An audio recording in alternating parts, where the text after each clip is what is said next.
겉으로는 삶이 정리된 것처럼 보이지만 마음속 깊은 곳에서는 조용한 불안감이 자라나는 것을 느껴본 적 있으신가요?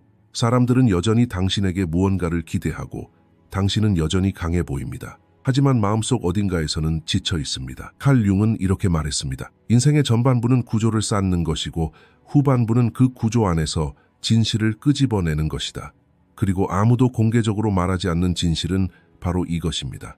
40세 이후에는 무언가를 더하는 것이 아니라 빼는 것에서 행복을 찾는다는 것입니다. 곧 당신은 삶에서 무엇을 빼야 하는지가 아니라 왜 그것을 여전히 짊어지고 있는지를 깨닫게 될 것입니다. 어느 날 아침 분명하지만 말로 표현하기 어려운 감정이 마음속에 자리 잡습니다.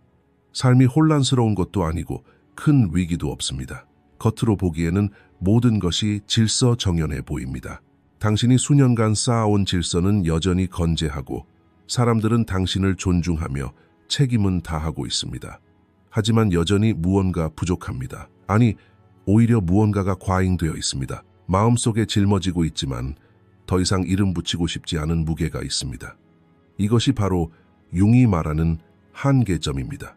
칼 융에 따르면 인생의 전반부는 외부 세계의 구조를 구축하는 시기이고 후반부는 그 구조 안에서 진정한 자아를 마주하는 시기입니다. 그리고 이러한 마주함은 종종 조용한 불만에서 시작됩니다. 이 시기에 사람들은 흔히 모든 게 괜찮은데 기분이 좋지 않아요 라고 말합니다. 이 말은 배은망덕이나 버릇없는 행동이 아닙니다. 오히려 내면의 시계가 돌아가기 시작하는 신호입니다. 융은 이 과정을 개성화의 첫 번째 신호로 봅니다. 즉, 삶은 더 이상 단순히 순응하는 것을 요구하는 것이 아니라 자기 자신과 연결되기를 요구하는 것입니다. 문제는 우리가 이 신호를 오해하는 경우가 많다는 것입니다. 우리는 이 불안감을 일시적인 피로로 착각하고 더 많이 일하고 더 많이 통제하고 더 많이 설명함으로써 억누르려 합니다. 하지만 이 느낌은 사라지지 않습니다. 왜냐하면 이 느낌은 해결해야 할 문제가 아니라 들어야 할 메시지이기 때문입니다. 바로 이 지점에서 전환점이 시작됩니다. 내면 어딘가에서 예전의 해결책들이 더 이상 당신을 위로하지 못하고 과거에 효과가 있었던 것들이 더 이상 편안함을 주지 못하기 때문입니다. 더 많은 인정을 받고 더 많이 이해받고 더 자주 옳다는 것이 증명되기를 바라는 것도, 이 모든 것들은 내면의 공허함을 채워주지 못합니다. 오히려 사람을 더욱 지치게 할 뿐입니다. 융에 따르면 그 이유는 인생의 이 단계에서 영혼은 외면의 세계가 아닌 내면의 세계로 향하기를 원하기 때문입니다. 계속해서 외부에 투자하는 한 내면은 조용히 무너지기 시작합니다. 처음에는 이러한 붕괴가 두렵습니다. 익숙했던 정체성이 흔들리는 것을 느끼기 때문입니다. 겉보기에 강해 보였던 자아, 자기 희생적인 역할, 모든 것을 통제하는 듯한 페르소나가 더 이상 예전처럼 확고하지 않습니다. 이 시점에서 사람들은 스스로에게 인정하기 어려워합니다. 내가 진정으로 원했던 게 이거 아니었나? 수년 동안 이걸 위해 노력해온 게 아니었나? 라고 자문합니다. 바로 이 지점에서 진정한 고통이 시작됩니다. 문제는 실패가 아닙니다. 문제는 자신이 성취한 것들이 더 이상 자신을 만족시키지 못한다는 것입니다. 융은 이러한 상황을 영혼이 새로운 방향을 찾는 과정이라고 설명합니다. 이러한 탐색이 억압되면 사람은 불안해집니다. 끊임없이 불완전함을 느끼며 살아갑니다. 겉으로는 침착해 보이지만 속으로는 긴장을 안고 살아갑니다. 사소한 일에도 예민해지고 예전에는 참을 수 있었던 상황조차 부담스럽게 느껴집니다. 영혼이 다른 언어로 말하고 싶어 하기 때문입니다. 이러한 붕괴는 무너짐은 아닙니다. 하지만 대부분의 사람들은 그렇게 생각합니다. 문제가 생겼으니 해결해야 해 라는 반사적인 반응이 나타납니다. 융의 접근 방식은 매우 명확합니다. 이 단계에서는 문제를 해결하는 것이 아니라 문제를 인식하는 것입니다. 이는 기능 장애가 아니라 전환의 신호이기 때문입니다. 인생 전반기에 형성했던 정체성이 후반기에 의문시되기 시작합니다. 그리고 이러한 의문은 불가피합니다. 회피할수록 더욱 커지고 무시할수록 더욱 고통스러워집니다. 따라서 더 이상 충분하지 않다는 느낌은 억눌러야 할 불평이 아니라 진지하게 받아들여야 할 동반자입니다. 이제 잠시 멈춰서서 스스로에게 물어봐야 합니다. 무엇이 나를 진정으로 지치게 하는가? 내 행동이 문제인 걸까? 아니면 더 이상 내게 속하지 않는 삶을 억지로 이어가려는 것일까? 융에 따르면 이 질문을 감히 던지는 사람은 누구나 변혁의 길에 들어선 것이다. 아직 답은 명확하지 않다. 모든 것이 아직 산만하다. 하지만 바로 이 지점이 전환점이다. 낡은 의미들이 해체되고 새로운 의미들이 아직 형성되지 않은 상태. 이 과도기는 불안정하지만 동시에 매우 가치 있는 시기이다. 왜냐하면 이 과도기에서 행복이 재정이 될 것이기 때문이다. 그리고 그 재정의는 무언가를 덧붙이는 것이 아니라 점진적으로 놓아주는 과정을 통해 이루어질 것이다. 일정 나이가 되면 사람들은 사건 자체보다는 역할 때문에 피로감을 느낍니다. 하루하루 일어나는 일들은 변하지 않았을지 몰라도 그 일들에 대한 반응은 점점 더 무거워집니다. 한때 자신을 지탱해 주었던 태도들이 이제는 짐처럼 느껴집니다. 자신도 모르는 사이에 수년 동안 가면을 쓰고 살아왔기 때문입니다. 칼 융은 이를 페르소나라고 부릅니다. 사회가 당신에게 기대하는 얼굴, 시간이 흐르면서 당신이 만들어낸 얼굴, 강하고 이해심 많고 적응력이 뛰어나고 갈등을 피하고 모든 것을 통제하는 듯한 얼굴입니다. 이 가면은 젊은 시절 생존을 보장해 줍니다. 사회에 받아들여지고 성장하는 데 도움을 줍니다. 하지만 인생 후반기에 접어들면 바로 그 가면이 숨조차 제대로 쉬지 못하게 합니다. 문제는 가면의 존재 자체가 아니라 가면과 자신을 동일시하는 데 있습니다. 칼 융에 따르면 페르소나는 인간과 세상을 연결하는 필수적인 매개체입니다. 그러나 누군가가 이 매개체를 자신의 전부로 착각할 때 내면의 단절이 시작됩니다. 페르소나는 당신을 나타내지만 당신 자신이 아니기 때문입니다. 시간이 흐르면서 이 경계는 모호해집니다. 사람들은 자신의 역할을 정체성으로 착각하기 시작합니다. 겉으로는 항상 강해 보이는 사람은 결국 자신의 약점마저도 연기처럼 짊어지게 됩니다. 늘 이해심 많던 사람은 더 이상 자신의 감정조차 알아차리지 못하게 되고, 늘 남에게 맞춰 살던 사람은 자신이 진정으로 원하는 것이 무엇인지 묻는 것을 잊어버립니다. 그리고 이러한 망각은 내면의 외로움을 낳습니다. 사람들 속에 있지만 정작 자신으로부터는 멀리 떨어져 있는 것입니다. 이러한 가면은 시간이 흐르면서 자동적으로 쓰이게 되고 생각 없이 쓰게 됩니다. 누군가 방에 들어서면 자신이 어떤 사람이 될지 선택하는 것이 아니라 반사적으로 행동하게 됩니다. 이것이 바로 융이 경고했던 점입니다. 페르소나가 의식적으로 사용될 때는 기능적이지만 무의식 속으로 스며들면 사람을 지배하게 됩니다. 그리고 통제된 자아는 평화를 가져다 줄 수 없습니다. 끊임없이 경계하고 무언가를 유지하고 보호하고 증명하려 애쓰기 때문입니다. 이는 내면의 긴장을 유발합니다. 겉으로는 침착해 보이는 많은 사람들이 내면에 품고 있는 피로감은 바로 이 긴장에서 비롯됩니다. 40세 이후에는 이러한 가면의 대가가 더욱 분명해집니다. 이전처럼 쉽게 자신의 역할을 수행할 수 없게 되는 것입니다. 그 시점에 이르면 영혼은 단순함을 갈망하기 때문입니다. 역할은 줄이고 설명도 줄이고 증거도 줄인다. 하지만 페르소나는 저항한다. 나를 떠나지 마. 페르소나는 말한다. 네가 나를 떠나면 넌 누구일까? 이 질문은 두렵다. 가면이 벗겨지면 그 아래 숨겨진 진짜 얼굴을 마주해야 하기 때문이다. 그리고 대부분의 사람들은 그 얼굴을 오랫동안 보지 못했다. 그래서 이 시기는 내면의 불안감을 동반한다. 사람들은 자신이 원하지 않는 것은 느끼지만 무엇을 원하는지는 아직 알지 못한다. 이때 가장 큰 실수는 가면을 더욱 단단히 조이는 것이다. 더 강해 보이려 애쓰고 더 이해심 많고 더 적응력 있는 척하는 것이다. 그러나 융이 말하는 변혁은 정반대를 요구한다. 페르소나는 다듬어져야 한다. 완전히 버리는 것이 아니라 느슨해져야 한다. 더 이상 모든 것에 반응할 필요가 없다. 모든 역할을 연기할 필요도 없다. 모든 상황에서 똑같은 사람인 것은 미덕이 아니다. 이러한 자각은 내면의 공간을 열어준다. 그리고 이 공간은 처음에는 공허하게 느껴진다. 사람들은 이 공허함을 위험으로 인식한다. 하지만 사실 이 공허함은 진실로 가는 관문이다. 이제 스스로에게 이런 질문을 던져보세요. 나는 진정한 자아를 실현하며 살고 있는가? 아니면 익숙한 역할에 갇혀 살고 있는가? 융에 따르면 이 질문을 솔직하게 던질 수 있는 사람은 개성화에 한 걸음 다가선 것입니다. 개성화란 새로운 가면을 쓰는 것이 아니라 기존의 가면들이 자신을 어떻게 제한하는지 깨닫는 과정이기 때문입니다. 이러한 깨달음은 결코 순탄하지 않습니다. 사람들은 기존의 관계, 습관, 기대치 등을 재평가해야 합니다. 하지만 이러한 재평가는 파괴가 아니라 단순화입니다. 그리고 단순화는 행복의 필수 조건입니다. 만약 여기까지 읽으셨고 이러한 생각들이 나치게 느껴진다면 그것은 우연이 아닙니다. 일단 자신의 페르소나의 의문을 품기 시작하면 더 이상 되돌릴 수 없기 때문입니다. 가면을 계속 쓰고 내면을 쇠약하게 만들거나 아니면 가면을 제자리에 놓는 법을 차근차근 배워나가는 것입니다. 이 과정은 쉽지 않지만 해방감을 선사합니다. 진정한 평화는 타인이 나를 어떻게 보는가가 아니라 내가 얼마나 자기 자신과 깊이 연결되어 있는가에서 비롯되기 때문입니다. 가면이 얇아지면서 비로소 이러한 진정한 교감이 가능해집니다. 페르소나가 서서히 벗겨지기 시작할 때 사람들은 안도감보다는 불안감을 먼저 느끼는 경우가 많습니다. 가면은 단순히 타인에게 보여주는 얼굴일 뿐만 아니라 스스로에게 들려주는 이야기이기도 하기 때문입니다. 우리가 흔히 말하는 이런 사람의 모습은 오랜 세월 동안 학습해온 반응과 적응 전략의 상당 부분을 차지합니다. 융이 강조하는 바로 이 점이 핵심입니다.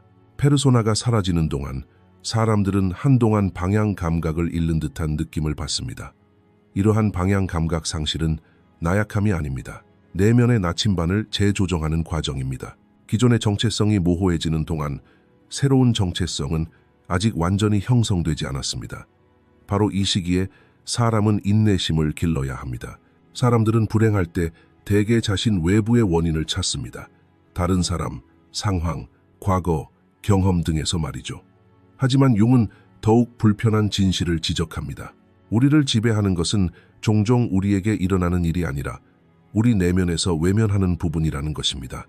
융은 이를 그림자라고 부릅니다. 그림자는 나쁜 것을 의미하는 것이 아닙니다. 그림자는 나는 그런 사람이 아니야 라고 말하며 거부하고 억누르고 부정하는 우리 안의 모든 부분을 말합니다. 분노, 질투, 원한, 권력욕, 나약함, 두려움. 사회적으로 용납되지 않아 의식에서 배제된 모든 것은 그림자의 영역으로 밀려납니다. 그리고 자신도 모르는 사이에 사람들은 억압된 부분들의 영향 아래 살아가기 시작합니다. 칼 융에 따르면 자신의 그림자를 직면하지 않는 사람은 무의식의 지배를 받습니다.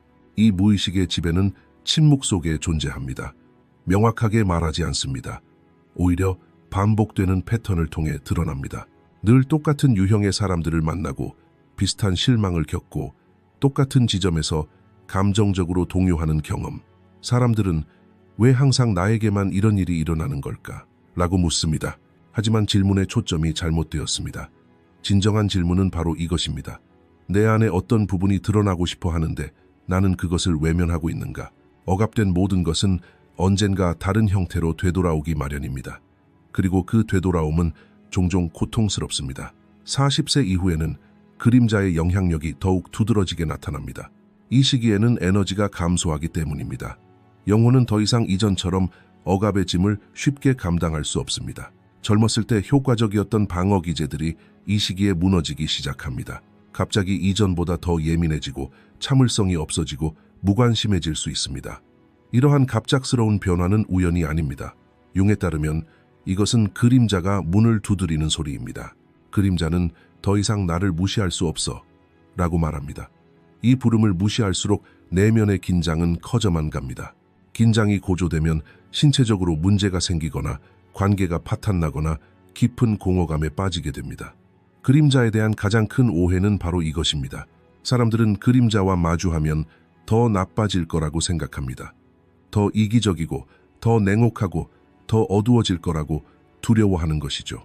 하지만 융은 정반대의 말을 합니다. 그림자와 마주하지 않는 사람은 이미 이러한 특성들의 무의식적 영향 아래 있는 것입니다. 차이점은 이것입니다. 무의식 속에 남아있는 것은 통제할 수 없습니다. 의식으로 드러나는 것은 변화될 수 있습니다. 그림자를 인식할 때 사람은 더 위험해지는 것이 아니라 더 온전해집니다. 더 이상 자신에게 거짓말을 하지 않기 때문입니다. 자신의 감정을 부정하지 않고 원하는 것을 억누르지 않습니다. 이러한 솔직함이 내면의 힘을 만들어냅니다. 그림자와의 대면은 반드시 극적일 필요는 없습니다. 융에 따르면 그림자를 다루는 것은 소리치는 것이 아니라 관찰하는 것입니다. 감정이 일어날 때 즉시 억누르는 대신 그 감정을 알아차리고 왜 이 감정이 나에게 이렇게 강한 반응을 일으켰을까라고 자문합니다. 외부를 탓하기 전에 먼저 내면을 들여다봅니다. 이 시선은 자신의 어둠과 친구가 되라는 것이 아니라 그 존재를 인정하라는 것입니다. 인정하는 것은 부드러워지고 억누르는 것은 단단해집니다. 이것이 바로 인생 후반기의 행복을 가로막는 가장 큰 장애물입니다. 억압되어 있지만 강력한 내면 세계 말이죠. 자신의 그림자와 접촉하기 시작하는 사람은 삶에서 미묘하지만 심오한 변화를 경험합니다. 반응이 느려지고 같은 사건에도 이전처럼 크게 동요하지 않습니다. 자신에게 속한 것과 외부에서 오는 것을 구분하기 시작하기 때문입니다. 융은 이를 통합이라고 부릅니다. 즉, 내면의 여러 부분들이 서로 싸움을 멈추는 것입니다. 이 시점에서 행복이란 끊임없이 좋은 기분을 느끼는 것이 아닙니다. 행복은 모든 감정에 대처할 수 있게 해주는 내면의 회복력입니다. 고통이 찾아올 때 도망치지 않고, 분노가 치밀어 오를 때 폭발하지 않고, 두려움에 얼어붙지 않고 일어나는 일들을 견뎌낼 수 있는 것입니다. 이제 자신을 솔직하게 살펴보아야 합니다. 당신을 가장 괴롭히는 사람들은 어떤 특징을 가지고 있습니까? 어떤 감정이 당신을 부끄럽게 합니까? 나는 그런 사람이 아니야 라고 말하며 억누르고 있는 자신의 모습은 무엇입니까? 융에 따르면 이러한 질문에 대한 답에는 그림자의 흔적이 담겨 있습니다. 그리고 이 흔적을 따라가는 사람은 더 이상 자기 파괴적인 삶을 살지 않습니다. 그들이 억누르는 것이 그들을 지배하지 못하기 때문입니다. 그들이 그 대상을 인식하는 한 내면의 균형을 이룰 수 있습니다. 이 균형은 조용하고 과시적이지 않지만 흔들림이 없습니다. 그리고 40대 이후의 진정한 평화는 바로 이 흔들림 없는 마음에서 비롯됩니다. 사람들은 불안할 때 본능적으로 통제하려 든다. 감정, 관계, 환경, 심지어 미래까지도. 통제는 언뜻 보기에 안정감을 주고 불확실성을 줄여주는 것처럼 보인다. 하지만 칼 융이 지적하는 것은 바로 이것이다. 통제는 종종 힘이 아니라 두려움의 언어라는 것이다. 그리고 두려움을 통해 확립된 질서는 장기적으로 행복이 아닌 긴장을 초래한다. 무의식적으로 통제하려는 모든 것이 우리를 불안하게 만들기 때문이다. 정신은 마치 끊임없는 위협 속에 있는 것처럼 살아간다. 이는 결국 내면에서부터 사람을 지치게 한다. 칼 융에 따르면 인생 후반기에 저지르는 가장 큰 실수 중 하나는 전반기에 효과가 있었던 전략을 고수하는 것이다. 젊었을 때는 통제가 발전의 수단이다. 목표를 세우고 계획을 세우고 위험을 계산하는 것이 앞으로 나아가는 원동력이 된다.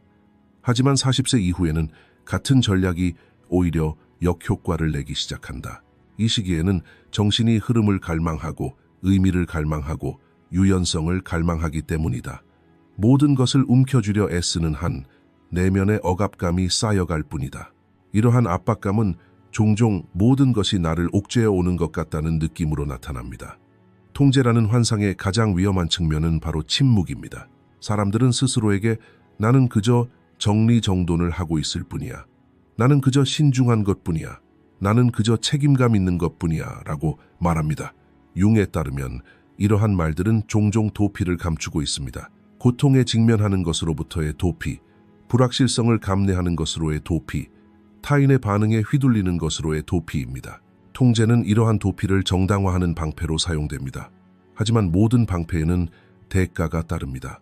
그 대가는 바로 감정적 무감각입니다. 통제력이 강할수록 사람은 더욱 예민해집니다. 계획대로 되지 않으면 화를 내고 사람들이 예상대로 행동하지 않으면 실망합니다. 작은 좌절이 큰 불안을 초래합니다. 통제는 유연성을 죽이기 때문입니다. 융은 이러한 상황을 자아가 외부 세계와 끊임없이 전쟁을 벌이는 상태로 묘사합니다. 이 전쟁은 조용하지만 파괴적입니다. 자신도 모르는 사이에 사람은 날마다 점점 더 긴장하게 됩니다. 그리고 이 긴장은 행복 앞에 보이지 않는 벽을 쌓습니다. 인생의 이 단계에서 진정한 힘은 통제가 아니라 선택에 있습니다. 융에 따르면 힘이란 모든 것에 즉각적으로 반응하는 것이 아닙니다. 힘이란 반응과 대응 사이에 간격을 둘 수 있는 능력입니다. 이 간격 속에서 사람은 스스로에게 지금 내가 진정으로 지키려고 하는 것은 무엇인가? 라고 질문할 수 있습니다. 종종 그 답은 사건 자체에 관한 것이 아닙니다. 오래된 상처, 오래된 두려움, 오래된 정체성에 관한 것입니다. 이러한 깨달음은 통제라는 환상을 산산조각냅니다. 통제력이 약해지면서 사람이 처음 느끼는 감정은 안도감이 아닙니다. 오히려 불안감이 커집니다. 익숙했던 안정감이 흔들리기 때문입니다. 융은 이 단계를 매우 명확하게 정의합니다. 이 불안감은 잘못된 길을 가고 있다는 신호가 아니라 새로운 균형으로 나아가고 있다는 신호입니다. 영혼이 오랫동안 짊어지고 있던 짐을 내려놓기 시작할 때 잠시 공허함이 느껴집니다. 사람들은 이 공허함을 위협으로 인식합니다. 하지만 이 공허함은 내면 공간의 확장입니다. 그리고 이 공간 없이는 평화는 불가능합니다. 통제라는 환상에서 벗어나기 시작하면 사람은 점차 깨닫게 됩니다. 모든 것을 관리할 필요도 없고, 모든 것을 설명할 필요도 없고, 모든 오해를 바로잡을 필요도 없다는 것을 말입니다. 이러한 깨달음은 관계에도 변화를 가져옵니다. 사람들은 방어적인 태도를 버리고 관찰하는 데 더 집중하며 지적하는 대신 경청하는 데 더 열중합니다. 융이 지적했듯이 이러한 상태는 수동적인 것이 아닙니다. 내면의 주권, 즉 자기 자신 안에서 중심을 잡을 수 있는 능력입니다. 이제 잠시 멈춰서 자신을 돌아보십시오. 삶에서 통제하려 애쓰는 것들이 진정으로 당신의 책임인지 아니면 단지 안정감을 주는 습관일 뿐인지 말입니다. 융에 따르면 이 질문에 솔직하게 답할 수 있는 사람은 행복을 억누르는 조용한 함정을 알아차린 것입니다. 그리고 알아차린 환상은 더 이상 이전처럼 당신을 지배할 수 없습니다. 행복은 모든 것을 꽉 움켜쥐는 데서 오는 것이 아니라 움켜쥘 필요가 없는 것을 놓아주는 데서 오기 때문입니다. 이러한 놓아줌은 순식간에 이루어지지 않습니다. 하지만 놓아줄 때마다 영혼은 조금 더 숨을 쉴 수 있게 됩니다. 그리고 이 숨결은 인생 후반기에 진정한 평화로 가는 문을 열어줍니다. 통제 욕구가 가장 두드러지게 나타나는 영역 중 하나는 바로 인간관계입니다. 사람들은 사랑하는 사람을 보호한다고 생각하지만 실제로는 그들을 통제하기 시작합니다. 무슨 말을 해야 하고 어떤 감정을 느껴야 하며 심지어 언제 변해야 하는지까지 알고 있는 듯 행동합니다. 융에 따르면 이러한 태도는 사랑이 아니라 두려움에서 비롯됩니다. 상실에 대한 두려움, 거절에 대한 두려움, 무가치함에 대한 두려움 말입니다. 통제는 이러한 두려움을 잠시 잠재우지만 진정한 관계로 나아가는 길을 막습니다. 시간이 흐르면서 유대감은 약해지고 친밀감은 줄어들며 당사자는 자신이 오해받고 있다고 느낍니다. 종종 오해받는 것은 상대방이 아니라 자기 내면의 불안감입니다. 인생 후반기의 행복은 많은 사람들이 생각하는 것처럼 새로운 것을 더하는 데서 오는 것이 아닙니다. 새로운 목표, 새로운 역할, 새로운 책임, 이러한 것들은 단기적으로 활력을 줄 수는 있지만 내면의 평화를 영구적으로 가져다 주지는 않습니다. 융에 따르면 이 시기에 영혼은 성장하기보다는 가벼워지기를 원합니다. 오랫동안 짊어졌지만 이제는 더 이상 필요 없는 짐들을 인정받고 싶어 합니다. 이러한 짐들은 소리 높여 외치지 않습니다. 소음을 내지 않지만 끊임없이 내면의 압박을 가합니다. 조용하기 때문에 위험합니다. 40세 이후 행복을 억누르는 5가지 조용한 짐은 내면의 변화가 완료될 때까지 완전히 해소될 수 없습니다. 첫 번째 짐은 모든 사람을 기쁘게 해야 한다는 의무감입니다. 젊은 시절에는 이러한 태도가 생존 전략이었습니다. 인정받고 배척당하지 않고 사랑받기 위해 사람들은 자신을 타협합니다. 하지만 세월이 흐르면서 이러한 타협은 쌓여갑니다. 융에 따르면 개성화 과정의 가장 큰 장애물 중 하나는 자신의 경계를 끊임없이 침범하는 것입니다. 모든 사람을 만족시키려 애쓰는 사람은 결국 누구와도 진정한 관계를 맺을 수 없습니다. 진정한 관계에는 정직함이 필요하고 정직함은 거절할 줄 아는 능력을 요구하기 때문입니다. 이러한 부담에서 벗어나지 못하면 사람들은 타인의 기대에 짓눌려 자신의 필요를 무시하게 됩니다. 두 번째 부담은 끊임없는 설명, 욕구입니다. 왜 이렇게 행동하는지, 왜 변하는지, 왜 물러서는지 설명하려는 노력. 융에 따르면 이것은 자아의 방어 기제입니다. 오해받는다고 느끼는 사람은 설명을 통해 통제력을 유지하려 합니다. 하지만 인생의 이 단계에서는 모든 것을 설명할 필요가 없습니다.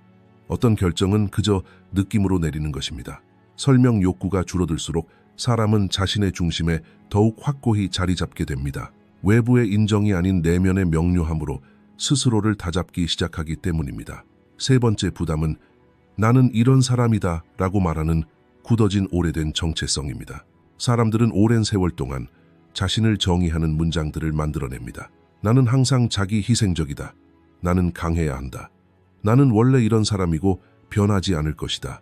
융에 따르면 이러한 고정관념들은 시간이 흐르면서 인격을 보호하는 것이 아니라 오히려 억압합니다. 일정 시점을 넘어서면 정체성은 발달을 저해합니다. 삶은 변화하는데 자아가 정적인 상태로 남아있을 수는 없습니다. 이러한 부담에서 벗어나지 못하면 내면의 억압 속에서 살게 됩니다. 변화에 대한 두려움은 커지고 유연성은 사라집니다. 행복은 유연성에서 비롯됩니다. 네 번째 부담은 억압된 감정의 부정입니다. 분노, 원망, 질투를 무시한다고 해서 미덕이 생기는 것은 아닙니다. 융이 그림자 개념에서 강조했듯이 억압된 모든 감정은 무의식 속에서 강해집니다. 부정된 감정은 언젠가 다른 형태로 나타날 것입니다. 신체적인 표현, 관계, 갑작스러운 감정 폭발 등을 통해서 말입니다. 이러한 부담에서 벗어난다고 해서 사람이 더 차분해지는 것은 아닙니다. 오히려 더 진실해지는 것입니다. 더 이상 자신에게 거짓말을 하지 않기 때문입니다. 자신의 감정을 받아들이는 사람은 그 감정의 노예가 되지 않습니다. 오히려 그 감정을 담아낼 내면의 공간을 만들어냅니다. 다섯 번째이자 어쩌면 가장 무거운 짐은 바로 모든 것을 통제하려는 노력입니다. 통제에 대한 환상은 사람에게 안정감을 주지만 진정으로 자유롭게 해주지는 못합니다. 융에 따르면 인생 후반기의 통제는 지혜가 아닙니다. 진정한 지혜는 불확실성을 견뎌내는 능력입니다. 모든 것을 관리하려 애쓰는 것은 사람을 끊임없이 경계하게 만듭니다. 이러한 경계 상태는 영혼을 지치게 합니다. 이 짐에서 벗어나면 처음에는 공허함이 느껴집니다. 하지만 이 공허함은 혼돈이 아니라 공간입니다. 그리고 공간이 없으면 평화는 불가능합니다. 이 다섯 가지 짐에서 벗어나면 새로운 것으로 채울 필요가 없습니다. 삶은 자연스럽게 단순해집니다. 이것이 바로 융이 말했던 변화입니다. 사람은 더 적은 것들과 더 깊이 연결됩니다. 역할도 줄어들고 방어기제도 줄어들고 설명도 줄어들지만 내면의 명료함은 더욱 깊어집니다. 이 글이 당신에게 와닿는다면 그것은 우연이 아닙니다. 이러한 짐들을 인식한 사람은 더 이상 예전처럼 살아갈 수 없기 때문입니다. 그리고 이러한 깨달음이 바로 조용하지만 견고한 행복의 토대입니다. 이러한 짐들이 풀리기 시작할 때 사람들이 처음 느끼는 감정은 기쁨이 아니라 불안감인 경우가 많습니다. 오랫동안 짊어지고 있던 무게들과 균형을 이루고 있었는데 그 무게들이 사라지자 마치 더 이상 설 자리가 없는 듯한 느낌이 들기 때문입니다. 융은 이러한 순간을 낡은 구조의 해체라고 설명합니다. 이 해체는 상실로 인식되지만 사실은 새로운 구조를 위한 필수 조건입니다. 한동안 사람들은 공허함 속에 있는 듯한 느낌을 받습니다. 이전과 같지도 않고 새로운 것이 무엇인지도 불분명합니다. 바로 이 시기에 인내심을 가진 사람은 짐에서 벗어난 진정한 결실을 거두게 됩니다. 이 공허함 속에서 새로운 의미가 싹트기 때문입니다. 인생 후반기는 승리의 행진이 아닙니다. 박수갈채나 새로운 직함, 더 큰 야망과 함께 찾아오는 것도 아닙니다. 오히려 조용하고 속도가 느려지며 내면으로 향합니다. 융에 따르면 이 시기는 개인이 마땅히 되어야 할 모습에서 진정한 모습으로 나아가는 단계입니다. 전반기에 구축했던 정체성은 서서히 해체되고 역할은 느슨해지며 가면은 얇아집니다. 그리고 처음으로 사람은 이러한 꼬리표 없이 나는 누구인가? 라는 질문과 마주하게 됩니다. 이 질문은 불안감을 불러일으킵니다. 익숙한 답들이 더 이상 통하지 않기 때문입니다. 하지만 이러한 불안감이야말로 변화로 가는 관문입니다. 칼 융은 개성화가 완성될 때 비로소 지혜가 온다고 말합니다. 그리고 개성화는 더하는 것이 아니라 놓아주는 것을 통해 이루어집니다. 인생 후반기의 정체성은 더 이상 외부에서 획득한 속성들의 총합이 아닙니다. 성공적, 강력한, 이타적인, 전지전능한 것만으로는 충분하지 않습니다. 이러한 속성들이 한때는 당신을 보호해 주었을지 모르지만 이제는 당신을 제약하기 때문입니다. 변화는 이러한 속성들이 사라지는 지점에서 시작됩니다. 사람이 자신을 방어하려는 것을 멈추고 설명하려는 욕구가 줄어들고 통제력을 내려놓을 때 바로 그때 새로운 중심이 형성됩니다. 이 중심은 고요하고 꾸밈 없지만 흔들리지 않습니다. 그 사람은 더 이상 모든 것에 반응하지 않고 모든 부름에 응답하지 않으며 모든 기대를 받아들이지 않습니다. 이것이 바로 융이 지적한 성숙한 자아, 즉 반응에서 선택으로의 전환입니다. 사건은 여전히 일어나고 사람들은 여전히 실망시키며 불확실성은 여전히 존재합니다. 하지만 내면에서 무언가가 변했습니다. 더 이상 모든 것을 개인적으로 받아들이지 않고 모든 상황을 위협으로 여기지 않습니다. 왜냐하면 그 사람은 자신의 내면적 경계를 인식했기 때문입니다. 이러한 인식은 외부 세계를 덜 위험하게 만듭니다. 정체성 변화의 가장 분명한 지표 중 하나는 고독과의 관계 변화입니다. 변화의 전반부에서 고독은 결핍입니다. 채워야 할 공허함처럼 느껴집니다. 그러나 후반부에서 고독은 연결의 공간으로 변모합니다. 혼자 있을 수 있을 때 사람은 불안해하지 않습니다. 침묵은 더 이상 적이 아닙니다. 융에 따르면 이는 자아가 스스로와 화해하고 있다는 신호입니다. 더 이상 자기 자신으로부터 도망치지 않기 때문입니다. 도망치지 않기 때문에 타인에게 매달릴 필요도 없습니다. 관계는 필요가 아닌 선택에서 생겨납니다. 이러한 변화는 하룻밤 사이에 일어나지 않습니다. 이것이 바로 지금의 나다라고 선언하는 순간 이루어지는 것도 아닙니다. 작은 선택들을 통해 점진적으로 진행됩니다.